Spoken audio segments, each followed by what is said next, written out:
What's going on, everybody? Welcome back to Heartland Rebuilds. We're working on getting this Jeep Liberty taken care of. We got a lot of things to do today, but we need to go take a trip down to the junkyard to see if we can find some more parts. Stick around and hit that like and subscribe button. Let me know how I'm doing, and we're going to get to it.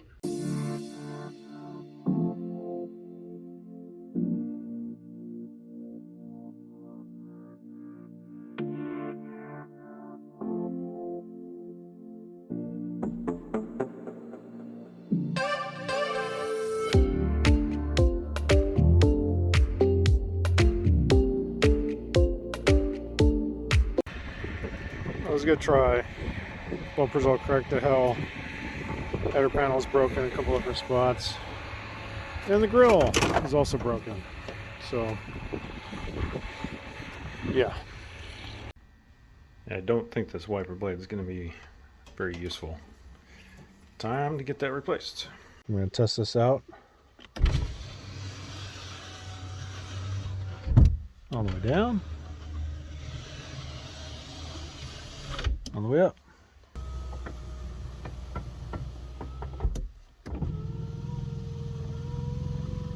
Oh, struggling a little bit there. The driver's side door.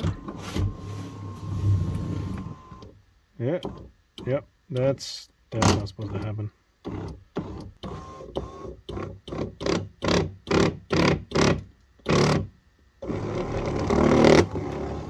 Yeah, that's not supposed to happen. I gotta take this window regulator out, so it's a good time to swap over this driver's side mirror. Unplug that, and there's just a couple 10mm bolts, nuts right there. This mirror will pull off, and the new one plugs right in. I'm finally going to replace this radiator support piece here, and I just noticed the hood release cable is all foobarred. I'm not sure how I missed that. Must have been hiding behind some broken plastic or something, because yeah, I can't use that. Still working on getting this fixed, so we can actually open the hood again. So this goes all the way over here. I had to take the battery out. This runs along here, all up along the back, and then it goes down over there, right there, into the firewall. So yeah, that's fun. So to get to that part, come over here, and what do you know, after getting this panel off, is that, yeah, the cable's just split and frayed. So now I have to get an entirely new cable. Now, with the latch unbolted, and get this thing unrouted, pull that grommet through, and just pull the rest of this out from underneath the firewall as it gets stuck on everything. Yep, there we go. That is one big broken cable. Yay.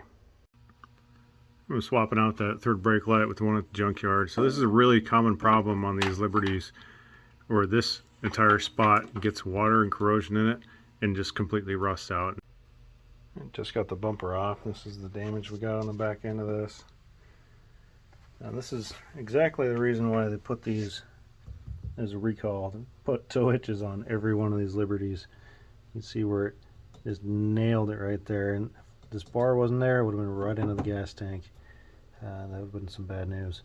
But it looks like, besides this little lip folding over, which doesn't really impact anything, this is pretty much all okay. Just little plastic pieces here that kind of support the inside of the bumper cover that really don't do anything. So the new bumper cover should just fit right up on here just fine. And then at some point I can just unbolt the tow hitch receiver here and get a new one of those if I ever really wanted to. But for now, I'm going to have to get the sledgehammer and beat this back straight so it's up and down and not so much like inwards. A lot of hammering later, and probably just woke up everybody in the house. And nice and straight. Kind of. Straight enough.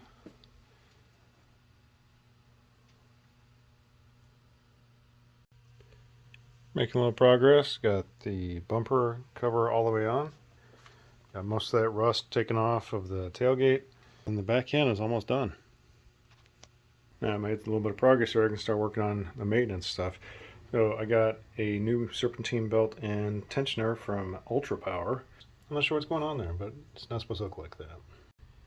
I just got this all nice and cleaned off, so now I can work on the tensioner. You can see old, original, new. The pulleys on here are also worn out. Yeah, it's much better.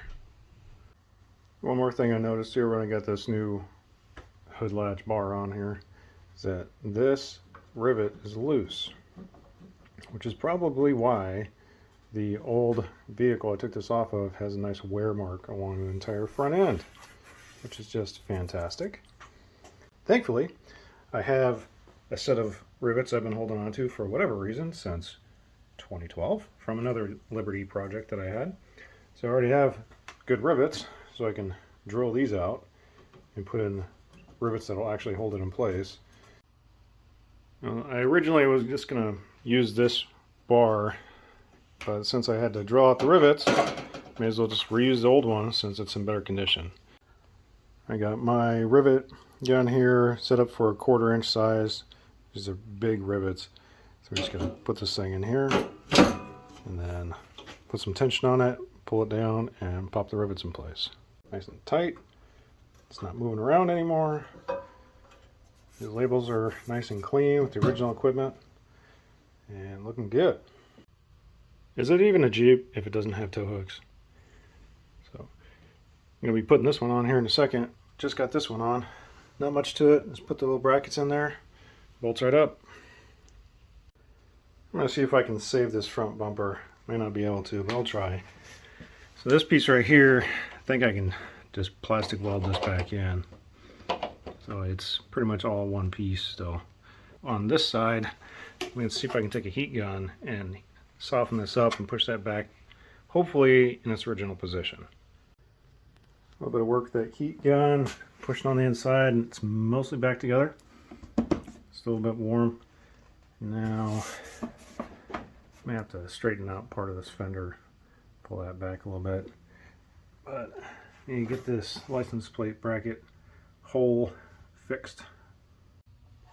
You got the hole filled in the bumper cover with some plastic weld. There's not much to it. And all this is going to be covered with the license plate bracket. Kind of looks bad, but we put this over on top of it. You can't even really tell. There's one more thing I didn't think I'm going to be doing. I'm pulling the entire window out. Why? Because for some reason this side glass piece started to drop down and come out of the grooves, and this is causing all kinds of problems. So, yay. Well, that took way longer than I wanted it to, but this door is now done. I had to pull this entire window assembly completely out to get this glass piece back up. You can see how far down it was previously, a good 1/4 inch or so, and that was causing a lot of problems up here where this whole glass is falling down. So that's all fixed, and that was a giant pain, and hopefully I will never have to do that ever again. Yeah, and on top of that, so I got this new interior door panel because the original one, the handle was broken on the inside of it and it didn't do anything. So new door panel. Thanks everybody for sticking around to the end of the video. Going to give you an update here on the Jeep.